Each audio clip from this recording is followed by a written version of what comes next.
Demos furniture, the ultimate Onam fest. ആഘോഷിക്കാം ഈ ഓണക്കാലം ഡിമോസിനൊപ്പം. സായ്കുമാറിലേക്ക് ഓടിയ സായ്കുമാർ ഇപ്പോൾ കോടതിയിൽ മുൻകൂർ ജാമ്യ ഹർജി നൽകിയിട്ടുണ്ട് ഉദയനിധി സ്റ്റാലിൻ.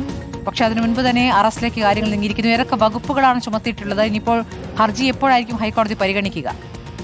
സ്മൃതി, ഇനിയിപ്പോൾ 12 മണിക്ക് പരിഗണിക്കും എന്നാണ് നേരത്തെ കോടതി പറഞ്ഞത്. അത് മുൻകൂർ ജാമ്യാപേക്ഷയായിരുന്നു. സ്വാഭാവികമായും ഇതിനു മുൻപ് മറ്റു നടപടികൾ പാടില്ല എന്ന് കോടതി പറയുകയും ചെയ്ത ഒരു സാഹചര്യമുണ്ട്.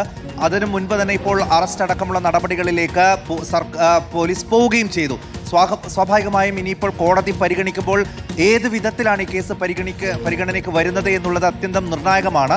നമ്മൾ മനസ്സിലാക്കുന്നത് 12 മണിക്ക് തന്നെ മദ്രാസ് ഹൈക്കോടതി കേസ് പരിഗണിക്കും എന്നാണ്. സ്വാഭാവികമായും പോലീസ് നടപടിക്കെതിരെ ഒരു നിലപാട് കോടതി സ്വീകരിക്കുമോ എന്നുള്ളതാണ് ഇനി അറിയേണ്ടത്. അങ്ങനെ സ്വീകരിച്ചാൽ അത് TVK സർക്കാരിന്, തമിഴ്നാട് പോലീസിന് വലിയ തിരിച്ചടിയാകും.